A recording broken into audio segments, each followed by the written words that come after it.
Varicose veins తో బాధపడుతున్నారా? దసరా సందర్భంగా ఉచిత కన్సల్టేషన్, సర్జరీపై 20% వరకు డిస్కౌంట్. నమస్తే రమగారు. నమస్తే జయ. రమగారు, ఇప్పుడు ఈ దసరా పండుగకు సంబంధించి కొన్ని అనుమానాలు, సందేహాలు, కొన్ని ప్రశ్నలు మనకి చూసే ఆడియన్స్ దగ్గర నుంచి కూడా చాలా సందేహాలు ఉన్నాయి రమగారు. ధర్మ సందేహాలు ఒక్కొక్కటి మీ ముందు పెడతాను. ముందు ఒక మాట చెప్తాను జయ. చెప్పండి. ధర్మ సందేహం అంటే, ధర్మం అంటే ఏమిటి? నీతి, నిజాయితీ, ఏదో పూజా విధానం, సంప్రదాయం కదా. మనం ప్రతిసారి చెప్తాం స్వధర్మే నిధనం శ్రేయ. ఈ ధర్మము అంటే ఏమిటంటే ప్రధానమైంది మన తాలూకు మతం, మనం ఎలాంటి విధానాన్ని అవలంబిస్తున్నామో దాన్ని బట్టి. దానికి మన ఊర్లో ఉన్న విధానం, మన సమీప దేవాలయంలో ఉన్న విధానం, మన ఇంట్లో ఉన్న విధానం, పూజలకి ప్రధానమైనది ఇది. లేదా ఒక గురువు గారిని అనుసరించడం, ఒక పురోహితుడు, ఒక్క గురువు, పురోహితుడిని అనుసరించడం. ఆయన చెప్తాడు పాపం పుణ్యం తప్పు ఒప్పు అన్నీ వారివే, ఆయన చెప్పినట్టు చేసేసుకుంటే మీకు ఏ భయము ఉండదమ్మా. కొన్ని వందల సార్లు ఈ మాట చెప్పాం. మనం సోషల్ మీడియా ఫాలో అయితే ఒక్కొక్కరు ఒక్కొక్కటి చెప్తారు. మీకు ఎవరైతే వీడియోలో చెప్తారో, వీటిలలో చెప్తారో వాళ్ళు మీకు అందుబాటులో ఉండరు. అవును, నా పాయింట్ అర్థమవుతుంది. నేను మిమ్మల్ని మిస్లీడ్ చేయటం కానీ, విమర్శించటం కానీ, పెద్దవారిని తప్పు పట్టడం కానీ కాదు. ఇది క్లియర్గా చెప్తున్నా. వారు మీకు అందుబాటులో ఉండరు. మీకు ఈ విధానంలో వందల అనుమానాలు వస్తాయి. అవును, ఎందుకంటే అది మీది కాదు, ఆయన ఎవరో చెప్పింది చేస్తున్నారు మీరు. అప్పుడు మీరుకి ఎంత భయంగా ఉంటుందమ్మా కదా. అవును రాముగారు. అందుకని వాటికి వెళ్ళకండి. మీకు అందుబాటులో ఉండే వాళ్ళ చెప్పింది చేసుకోండి. తప్పకుండా. పూజల్లో. ఎందుకంటే మీరు భయపడి జీవితాన్ని దుర్భరంగా చేసేసుకుంటున్నారు చాలా మంది. ఆ కాంప్లికేషన్ జోలికి వెళ్ళద్దు. ఇప్పుడు మన డౌట్లలోకి వద్దాం. కలశం పెట్టుకుంటాం కదండి, కలశానికి ప్రత్యేకించి ఏమన్నా పూజ చేయాలా, నివేదన పెట్టాలా, ఎలా అసలు కలశాన్ని మనం ఎలా తయారు చేసుకోవాలి? దేవి భాగవతంలో కలశం గురించి ఒక వివరంగా చెప్తారు చేయ. ఒక చెంబు, పాత్ర కాదు, చెంబు. కలశము అంటేనే చెంబు. పైకి మెడ దగ్గర సన్నగా ఉండి ముఖం దగ్గర ఇట్లా వెడల్పుగా ఉండేది కావాలి కలశం. అది రాగి, వెండి, ఇత్తడి. ఇవి కుదరకపోతే మట్టి బహుశ్రేష్టం, అది కూడా పెట్టుకోవచ్చు. ఈ పెట్టుకున్న పాత్రని శుభ్రంగా ఉండాలి, అది బాగా చక్కగా తోమి పసుపు రాసి బొట్టు పెట్టి దాంట్లో జలం కానీ ధాన్యం కానీ నింపాలి. జలము లేదా ధాన్యము, నీరు, ధాన్యం. అక్షతలు వేయాలి. పసుపు కుంకుమ కూడా వేసుకోవచ్చు. దానిపైన పంచ పల్లవాలు అంటే అండి మర్రి, రావి, జువ్వి, మేడి, మామిడి 5 ఇవి పెట్టి దాని మీద ఒక నారికేళం, ఒక కొబ్బరికాయని పెట్టి దాన్ని అలంకరించి మనం ఏ స్వామినైతే పూజిస్తున్నామో, ఏ అమ్మనైతే పూజిస్తున్నామో ఆమెను అందులో ఆవాహన చేసుకోవాలి. ఓకే. అయితే ఇప్పుడు మర్రి, రావి, జువ్వి, మేడి ఇవన్నీ దొరకవు. మనకు సులువుగా దొరికేది ఏమిటి? మామిడి.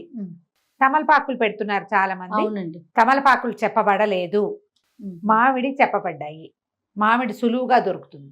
ఈ మామిడి ఆకులు పెట్టి దాని మీద కొబ్బరికాయ పెట్టుకుంటాం. దాన్ని అలంకరణార్థం వస్త్రం ఏదైనా చక్కగా మడత పెట్టి దాని మీదకి పెడతాం. దానికి బొట్టు పెట్టి అలంకారం చేసుకుని మనం ఏ స్వామిని పూజిస్తున్నామో సత్యనారాయణ స్వామి వ్రతాల్లో చేసుకుంటాం. ఇందులో సుగంధ ద్రవ్యాలు వేయాలి ఈ కలశంలో అని చెప్పబడలేదు. సుగంధ ద్రవ్యాలు వేస్తారు, ఏలక్కాయలు, బెల్లము అవి ఇవి కదా వేసుకుంటున్నారు చాలా మంది.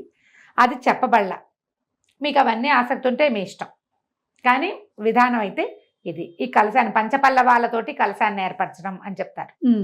ఈ కలశంలో ఉన్న జలం మన పూజ అయిపోయాక, ఒకవేళ నీరుంటే కలశంలో ఆ నీరు మన పూజలు అయిపోయి 9 రోజులు పెట్టుకున్నాం అనుకో, 9 రోజులు పెడితే ఇప్పుడు నేను పైదాకా నీరు పోసి దాని మీద కొబ్బరికాయ పెట్టామనుకో, ఆలోచించండి, ఈ తడి తగిలి కొబ్బరికాయ పాడవచ్చు కదా. అవును. 9 రోజులు ఉంచుకుంటాం. ఈ దసరా 10వ రోజును తీస్తాం, లేదా 9వ రోజు రాత్రే ఉద్వాసన చెప్పి తీసేస్తాం. నాని కొబ్బరికాయ ఏదైనా ఇబ్బంది అవుతుందేమో చూసుకోండి. బియ్యమో ధాన్యమో అయితే ఏమో ఇబ్బంది ఉండదు. ఒక రోజు అయితే మనం 3 రోజులైనా కొబ్బరికాయ నీరు పోసి పెట్టుకోవచ్చు. గంగాజలం పోయటం చాలా శ్రేష్టం. అంత గంగాజలం ఉండాలిగా మన దగ్గర. అదే కదా. అక్కడి నుంచి అయిపోయిన తర్వాత జలాన్ని ఇంట్లో మనం పవిత్రం చేసుకుని మన ఇంట్లో చల్లుకోవటం, మొక్కల్లో పోసుకోవచ్చు. బియ్యం గనక పోస్తే చక్కగా వండేసుకోవచ్చు. ఏమీ భయం లేదు. అది ప్రసాదంగా భావించొద్దు. వండుకొని మనం తినచ్చు. అక్కడి నుంచి ఈ కొబ్బరికాయ ఏం చెయ్యాలి, మనం మండపారాధన చేసి ఎవరైనా పురోహితుడికో బ్రాహ్మణ దానానికో వాయన దానం లాగా ఇస్తే గనక కలశం మీద కొబ్బరికాయ కూడా వారికి ఇచ్చేయచ్చు. ఒకవేళ అలా ఇవ్వలేదు, మనమే ఉంచుకున్నాం, కొబ్బరికాయను కొట్టి ప్రసాదంగా స్వీకరించవచ్చు. ఆ కొబ్బరికాయను అలాగే దాచాలి, పూజలోనే ఉంచుకోవాలి అనుకోకండి. కొబ్బరికాయలు అవి పూజలో ఉంచుకుంటే కొన్నాళ్ళకి పాడవచ్చు, ఎండిపోవచ్చు. ఆ డొలక ఏం చెయ్యాలి, ఆ డిప్ప ఏం చెయ్యాలి, డిప్ప కూడా ప్రసాదమే, అలా భావించదమ్మా. అన్ని కాంప్లికేషన్స్ చేసుకోకండి.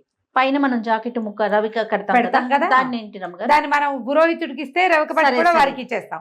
లేకపోతే మనం కుట్టించుకోవచ్చు. ఓకే, మనం కుట్టించుకోవచ్చు.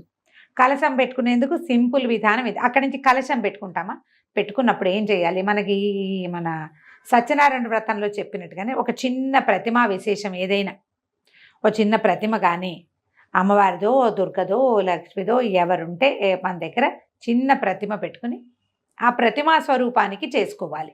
ఆ ప్రతిమకి మనం పూజ చేసుకోవాలి. ప్రతిమకి ఇప్పుడు కుంకుమ పూజ, ఇంత కలశం మీద ఇట్లా కుంకుమ చల్లలేం కదమ్మా, కాబట్టి చిన్న ప్రతిమ కనుక పెట్టుకుని ఆ కలశం పెట్టి కలశం దగ్గర ప్రతిమా విశేషం పెట్టుకుని మనం గౌరీదేవిని పెట్టుకోవచ్చా, గౌరిని పెట్టుకోవచ్చు. గౌరిని పెడతాం. గౌరితో పాటు ఒక చిన్న ప్రతిమ పెట్టుకుని, ఇప్పుడు నువ్వు అభిషేకం చేయాలనుకుంటావు, కలశానికి చేస్తావా, చేయలేము.